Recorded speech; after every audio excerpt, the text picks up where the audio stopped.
so-called dream mine has been a tradition with the state of Utah. In 1894, a farmer in Leland, Utah by the name of John Koyle claimed to have been visited in the night by a person from another world. This visitor took him to a high mountain near his home. The visitor took him into the mountain and explained the different rock formation. John Koyle claimed he was shown 9 large rooms with gold and ancient records, along with tunnels which had been dug by ancient people. John Koyle claimed he was told to open this mine so that people could be tried and tested, and that this mine would be richer than anything like it in the world. The wealth of the mine would not be reached until a time of great worldwide troubles when most of the people would need relief, and because of this, this mine would be called the relief mine.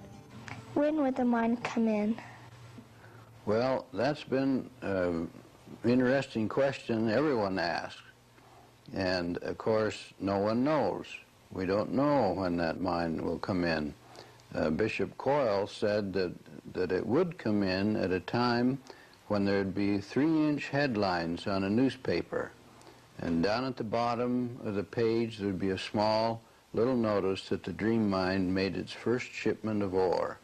So apparently there'd be some big calamity happen in this country just about the same time that the mine would come in. Well, the bishop didn't know exactly when the mine would come in, except Bishop Koyle did see that a certain number of conditions would exist at that time. He said that the Mormon church would build a high-rise building in the very heart of New York City, and the mine would come in sometime after that. It would come in when there'd be weather pattern changes far to the southwest that would every year move further north until finally it got to Utah. And it would be about the time following the 12th president of the church. There'd be a lot of wars throughout the nations. There'd be drought. Many things would be happening in those days. The so-called dream mine attracted thousands of people, mostly from the Mormon church. What attracted people to the mine? The people that bought stock in this mine were interested in it because it had a spiritual background to it. Well, I think from having met some of the stockholders, the average stockholders are not wealthy people. And I think what attracts people to the mine is that individuals have a desire to serve their fellow man. And the mine, by anticipating being a help to others, tends to attract individuals that want to help others.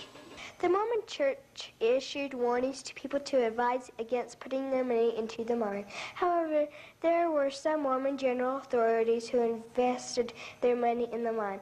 Although many people came to believe in the dream mine, the leaders of the church took drastic measures to bring this to an end. Why did John Koyle get in trouble with the Mormon church?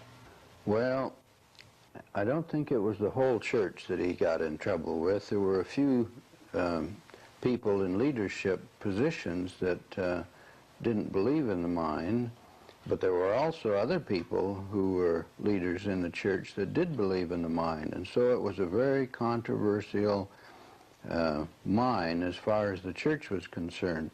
Sometimes people would buy stock in it who had high positions in the church, and then there were other times when other people were denying the spiritual significance of that mine. So it was controversial, and it was some of these things that caused trouble for Bishop Koyle. Some of them believed in it, and some of them didn't. Okay, I think I can give you about 3 different things that caused him problems. The first situation occurred back about 1913, and President Joseph F. Smith, the prophet of the Mormon church at that time, wanted the saints in Mexico to have a temple. This was right after the Cardston temple was complete, and he said, it's now time for us to build a temple for the saints in Mexico. And at one of the organizational meetings here, one of the stockholders asked the bishop what he thought about that. And he made the statement, well, that isn't what I saw. And they said, well, what did you see? He said, well, I saw that a temple will not now be built in Mexico, but that something will happen to drive out the Mexican saints with only one bag apiece. And of course, within just a short period of time, Pancho Villa and some of the other Mexican generals drove out the Mormons from Mexico. And that was somewhat of an embarrassment to the church. Then in 1909, the bishop had started to talk about World War I.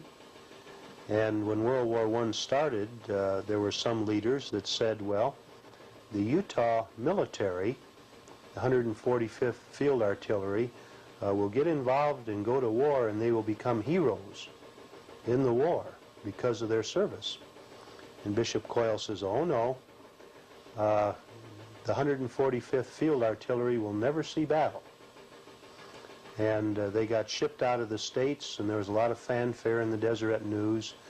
And on a certain date, the Deseret News carried an article that the Utah boys were in battle, seeing battle. But it turned out that before they got to the battlefront, the armistice was signed that day, and they never saw battle. And that was a little bit embarrassing. When John Koyle was 84 years old, he signed a form which denied his claims of dreams concerning the mind, and shortly after was excommunicated from the Mormon Church. John Koyle died on May 17, 1949 in Payson, Utah. Why did John Koyle sign the statement about denying the dream? That was a kind of a sorrowful story, but he was told by some of the people in the church that if he would sign a statement that they had prepared, that they would take it up and give it to the president of the church, and that he would then be able to talk to the president of the church about the mind. And that no one would know about this signing of this statement except Bishop Koyle and some of the leaders of the church.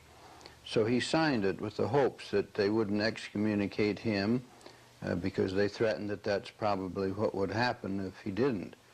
And so he thought that he would be able to get up and talk to the president of the church and explain the whole story of this mind so that he would understand it.